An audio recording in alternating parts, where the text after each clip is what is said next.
그런 거 보통 기업들이 다 뭉쳐가지고 그냥 어쩌고저쩌고 다 합쳐놓거든요. 이제 앞으로 그거 하지 말라는 겁니다. 적어도 주석으로 가서 뭐뭐뭐뭐 들어가 있는지 명확하게 명시를 하라는 거예요. 이런 느낌으로 바뀌나 보나 정도의 그 방향성을 인지를 하고 계셔야 갑자기 여러분들이 보는 그 손익계산서의 모형이 잡혔을 때 빠르게 적응하실 수 있습니다. 투자는 건강하게 맘 편하게 오래.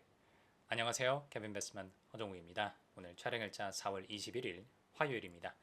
오늘은 제가 오랜만에 좀 재무제표 내지는 회계 관련된 말씀을 드려보려고 합니다.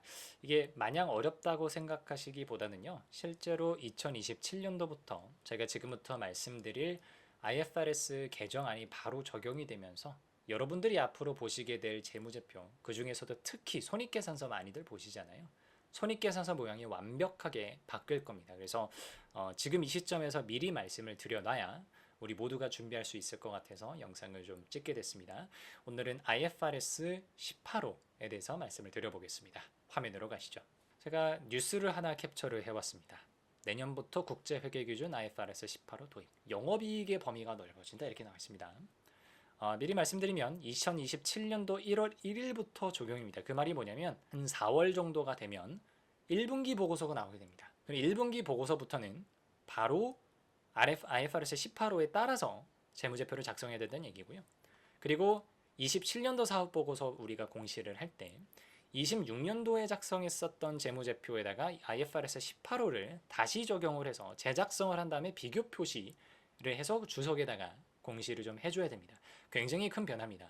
그럼 기존에 우리가 알고 있는 재무제표의 구조가 어떻게 됐냐? IAS, International Accounting Standard인데 IAS1에 따르면 재무상태표, 손익계산서, 자본변동표, 현금흐름표, 여기다가 주석까지 여러분들이 익숙한 재무제표는 이렇게 되어 있죠.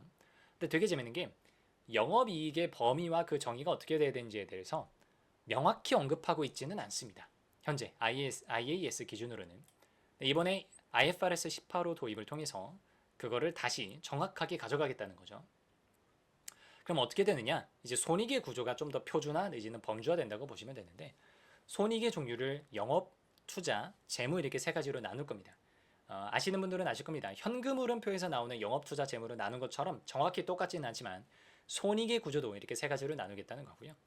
먼저 투자 같은 경우는 개별적이고 독립적인 수익을 창출하는 자산의 손익은 전부 다 투자로 들어가게 될 겁니다. 이렇게 데피니션만 보면 여러분들이 이해가 잘 안 되실 수 있으니까 예시로 말씀을 드려볼게요. 기존의 지분법이 자산 매각과 관련된 차익들, 배당받는 거 이런 것들 다 투자 수익으로 들어가게 될 겁니다. 재무, 자금 조달 과정에서 발생하는 손익, 이자 비용, 리스 부채에서 리스 수수료 주는 거 이런 것들 재무 활동입니다.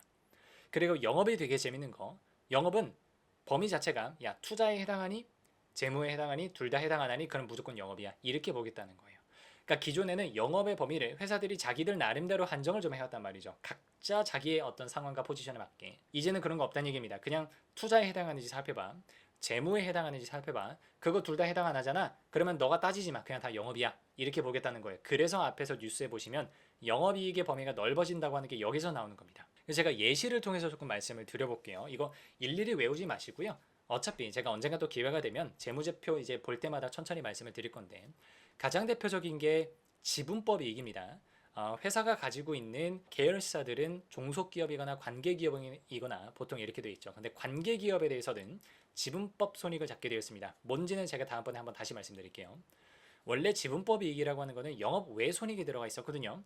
이제는 투자 범주에 들어가게 됩니다. 근데 잘 보셔야 돼요. 지주회사들에 대해서는 지분법 손익이 어떻게 되느냐가 되게 예민합니다. 왜? 지주회사는 정말 홀딩 컴퍼니지 않습니까? 그럼 얘네들이 관계기업에 대해서 어떻게 회계 처리를 하느냐에 따라서 지분법 이제 지주회사들의 손익 구조가 완전히 달라집니다. 그래서 순수 지주회사, 진짜 껍데기 회사들이죠. 정말 홀딩 컴퍼니들.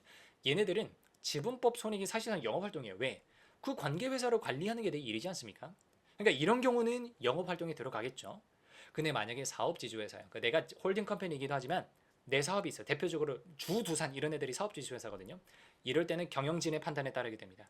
그래서 영업으로 보낼 수도 있고 투자로 보낼 수도 있어요. 다만 그 근거는 경영진에 의해서 착실하게 백업이 되어 있어야 될 겁니다.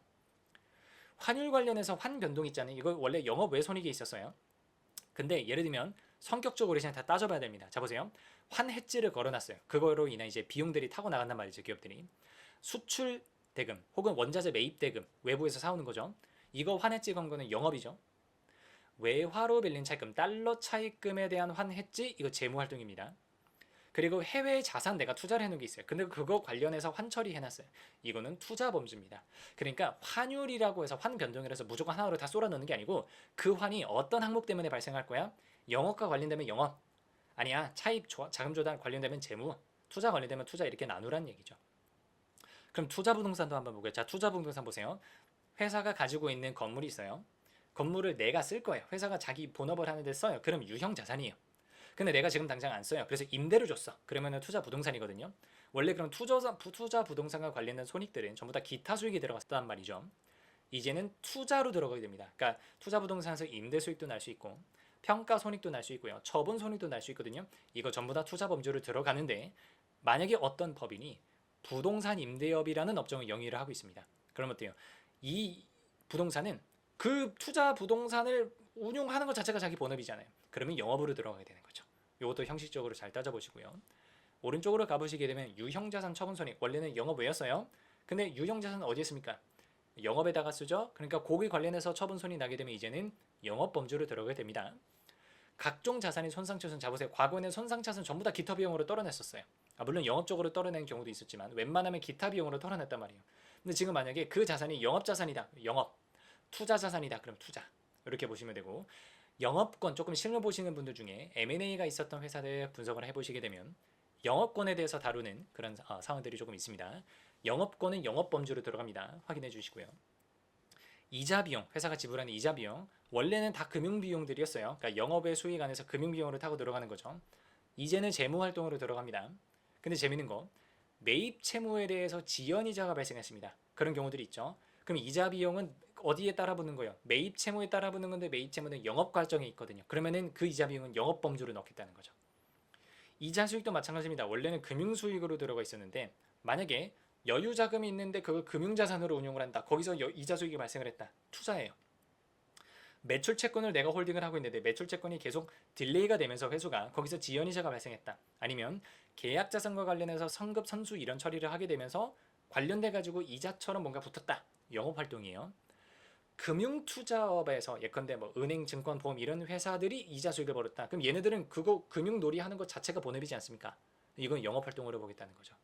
그래서 여러분들이 이걸 외우시는 게 중요한 게 아니고 영업, 투자, 재무 각각의 성격을 정말 리터럴리 정확하게 우리가 따져봐서 어떤 표면적으로 드러나는 액션이 중요한 게 아니라 그게 어느 맥락에서 발생했는지를 확실하게 범주화하겠다가 이번 IFRS 18호의 골자라고 봐주시면 좋을 것 같습니다. 그리고 MPM, Management Defined Performance Measure라고 하는데 경영진 정의 성과지표 우리가 보통 이렇게 이야기합니다. 그게 뭐냐면 엄밀히 말하면 오피셜한 손익계산서상의 어떤 수치나 지표들은 아닌 거예요. 근데 우리가 보통 시장에서 되게 중요하게 여기는 지표들이 있습니다. 예컨대 뭐 조정 영업이익, Adjusted Operating Income, EBITDA 이런 거 있어요. 이건 정말 중요하죠. 그래서 이런 것들이 이제 앞으로는 주석에다가 별도로 공시가 돼야 됩니다. 보통은 회사가 뭐 IR 행사를 하거나 IR 리포트 같은 거 쓸 때 거기다가 그냥 쓱 끼워 넣거든요. 근데 이거 감사 대상이 아니었단 말이에요. 근데 지금 앞으로는 그 지표가 손익계산서상에 혹은 이제 재무제표상에 정식으로 들어가는 지표가 아니라고 하더라도 회사가 대외적으로 그 소통하는 그 어떤 리포트 같은 거에 성과 지표가 들어갔는데 그게 MPM의 범위에 해당하게 되면 감사 대상이고요. 주석에 따로 공시해야 됩니다. 따로 공시하면서 IFRS 상에서 공시했었던 그 지표들과 어떤 식으로 수식의 차이가 나는지를 나열을 해줘야 돼요. 써줘야 돼요. 예를 들면 조정 영업이익이 과거는 그냥 Adjusted Operating Income 이렇게 그냥 뚝 썼다고요. 근데 이게 어떻게 계산되는 건지를 verify 하라는 거예요. 영업이익에서 뭔가 조정이 있었을 거잖아요. 그러면 일회성 구조조정 비용, 자산 손상 차손 이런 것들이 조정 내역이겠죠. 그런 거 다 밝히란 얘기죠. 그러면 MPM, Management Defined Performance Measure가 어떤 식의 범위를 가지고 있느냐. 첫 번째, 손익계산서 안에서 합계가 되는 방식이어야 돼요. 그리고 대외 공표용이어야 돼요. 그래서 예를 들면 Free Cash Flow, 이거 현금흐름 표상이죠. 이건 MPM 아니에요. ROIC, Return on Invested Capital, 이건 재무상태표의 항목이 들어가게 됩니다. 빠져요. 순부채, 재무상태표 숫자죠. 빠져요. 유동비율, 재무상태표 숫자죠. 빠져요. 이런 애들은 MPM 들어가지 않습니다.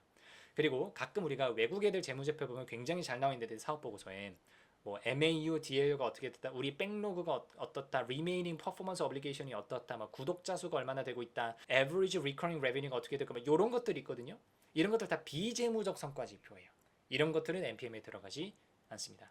그러니까 확실히 경영진이 손익계산서 안에서 우리가 쓰는 지표들인데 엄밀히 하면 IFRS상의 명확한 명칭으로 들어가진 않아요. 하지만 굉장히 우리가 자주 쓰고 대외적으로 회사가 밖에 있는 이해관계자들을 설득하거나 소개할 때도 쓰는 지표입니다. 그럼 웬만하면 이제 주석에 공시를 들어가야 된다. 이렇게 알아주시면 좋을 것 같습니다. 그리고 그 외에도 뭐 가볍게 우리 기타 항목들 보면은 제가 이제 강의할 때도 자산, 부채, 그리고 손익계산서를 다 봤을 때 기타 항목들 제가 그렇게 많이 보지 말라고 말씀드리거든요. 심지어 여러분들 기타 이익, 기타 비용 가보면 잡이익, 잡비용 이런 것들이 있었어요. 그런 거 보통 기업들이 다 뭉쳐가지고 그냥 기타 어쩌고저쩌고 기타 유동부채 이렇게 다 합쳐놓거든요. 이제 앞으로 그거 하지 말라는 겁니다. 기타 항목 다 몰아서 쓰는 게 아니라 기타 항목 안에서도 적어도 주석으로 가서 뭐뭐 들어가 있는지 명확하게 명시를 하라는 거예요.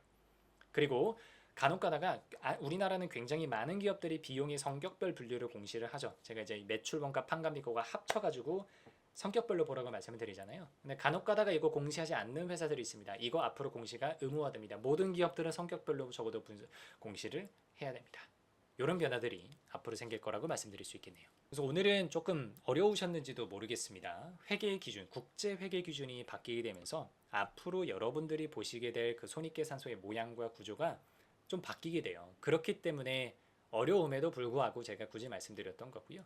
다시 한번 말씀드리지만 제가 여러분들께 IFRS 18호에 따라서 어떤 계정 과목이 뭘로 처리가 되고 이런 거 외우라고 말씀드리는 거 아닙니다. NPM도 뭐가 정확히 바뀌고 해당되고 안 되고 여러분들 실무진이 아니잖아요.